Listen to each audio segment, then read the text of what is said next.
All right, man. So we have something to talk about. It's not good news. It's very bad news for the Rockets. Fred VanVleet tore his ACL. This just came in. We have to assume it was off-season workouts.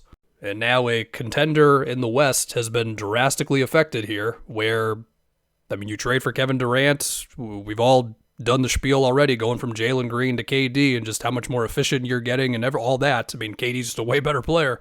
And now, losing Fred's ball handling, playmaking.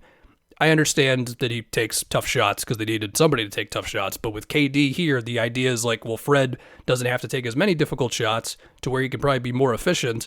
And he's tough as hell on defense. He's got the two-man game with Şengün. And Fred has just been such an organizer for this offense, right? Yes, he has his flaws. He had a 51 true shooting this past season. Doesn't get to the rim that much. But again, I think he's been so valuable making sure this offense works. And also, I think he's been overtasked with being a scorer.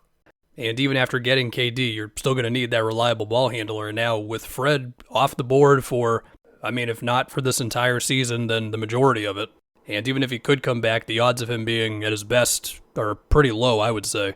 We are looking at Amen taking on more ball handling. Sheppard is going to have more of an opportunity here. The ball's going to end up in KD's hands more often as well. And yeah, KD can handle more ball handling duties, we know this, but we know the absolute ideal role for KD, right? It's not running the whole offense, especially at this age. They could also look to acquire a point guard, but, immediately what I'm thinking about is Sheppard and Amen, right? Actually, real quick, the new starting five. Obviously, Amen, Şengün, and KD. Also, yeah, perhaps you're going to have to see more of Şengün operating with the ball, around the top of the key, free throw line, hub of an offense, all that stuff too. I would assume Jabari, given the contract they just gave him. And then for that last spot, you're either slotting in a wing, and I think at that point you're risking just not having enough ball handling on the floor. So whether that would be Finney Smith or Tari, you'd be maximizing switchability and size and all that stuff, but you need dudes who can dribble and make plays. The other options are going to be Sheppard, and that's a lot to take on for a dude who did not play much in his rookie season. I do think that they still think very highly of him, but that was the case. Or it's going to be Aaron Holiday, who's just a solid bench vet. Or the other options are we consider trades. Now, most likely you'd have to wait until, I want to say the date is December 15th, when guys who change teams in the offseason or whatever can then be dealt. And depending on how desperate they would get, you'd have to move somebody who you envision playing a real role for you off the bench. It would be Steven Adams or Dorian Finney-Smith or Tari Eason. If we're talking about guys who other teams could actually be interested in, who make enough money to get you somebody in return. But then at that point, it's are you losing too much of the physicality, switchability, size, depending on who it is, for the sake of getting a point guard who may or may not make a huge difference for you anyway?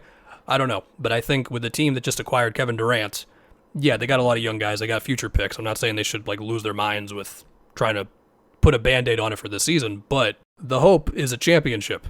And that is now, losing your starting point guard is going to make that tougher. Anyway, let's go to Amen and let's talk about Sheppard some more. So, Amen, of course, he's just a downhill monster, right? Any sort of screen that gets him daylight, or hell, not even just a screen. He can beat guys in a one-on-one just off of being a complete blur, okay? He's probably the most athletic guy in the league. And he can certainly make plays for guys. He can make plays as a screener. He can make plays as an off-ball cutter. He can just, from existing, offensive rebounds. He's a playmaker in ways that few guys are playmakers. He's a playmaker in beyond just getting assists, right?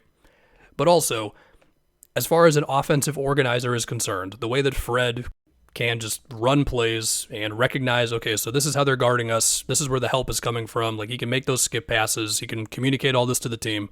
The guy had what felt 9 bounce passes to Şengün off of the screen a game, it felt like.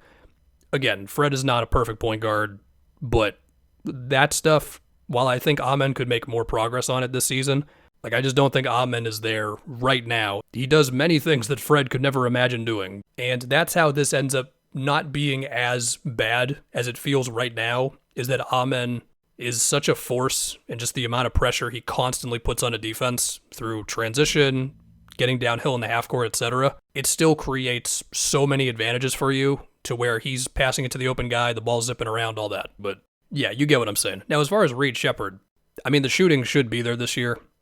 I'm just kind of putting his rookie season to, like, he was a small guard put into a situation of a team trying to win that's prioritizing, like, defense and all that. And he can be like he was a really good shot blocking guard in college. He got a bunch of steals, all that stuff. But yeah, if he ends up taking on more of a role here, which I assume he will, teams are going to just try to get him in switches, and he can fight, and he can try to get into passing lanes. He can fight around screens. And I think when he's guarding like-sized guards, he'll obviously have a better chance. But teams are going to target him. Bigger wings are going to try to get the switch on him and all that. And yeah, Fred and Sheppard are of similar heights, but Fred's just really strong, so he's not as tough to just kind of push around out there. And then as far as, like, Sheppard running an offense, I mean, yeah, we all saw that first summer league. Like, he just ran so many pick and rolls, and he was looking so creative off of screens and just doing whatever he wanted. Pull-ups, step backs, making passes, all of it. And I think now with this injury, like, the Rockets are going to need some of that this season. Let's not have unrealistic expectations, but if the hope was championship before this, and it was going to be very hard, the West is loaded. I mean, at the least, like, Sheppard's got to be able to run a screen action with Şengün, be a threat to score off of these, even if it's just, like, pull-up twos. We'll see just how much of a green light he has on pull-up threes. Or if he's running these with Steven Adams, like, we'll just see how the lineups play out. Like, Sheppard's not going to run a million screens a game, but obviously he's got to be a threat to shoot. Like, defenders have to be glued to him, and he's got to have a bunch of off-ball movement to shake up the defense, and he's got to be enough of a threat to attack off the catch and all that stuff. But yeah, man, it just got tougher for the Rockets, no doubt about it. I mean, if you want to imagine like a real shakeup here of moving multiple contracts to trade for a bigger salary point guard, then okay, like good luck finding the point guard in the league right now that you think is available. That could be a real difference maker for these guys, but also somebody else would actually want to move them, And if you really want to get into those convos, the Rockets probably have to really start shelling out picks. So it's tough. Like everything just got harder, man. Like KD's going to take on more dribbling. I mean, my question for them in my video I did like a week ago now was, can Şengün just get back to being like the scorer that he was 2 years ago, or maybe a little bit more than that, especially with his finishing, while combining it with the all-around improvements he made to like his defense and athleticism this past season, and all that still applies, but now everything's just more difficult. Or perhaps Jabari, I don't know. That's it, man. That's a really, really tough blow for the Rockets. Damn.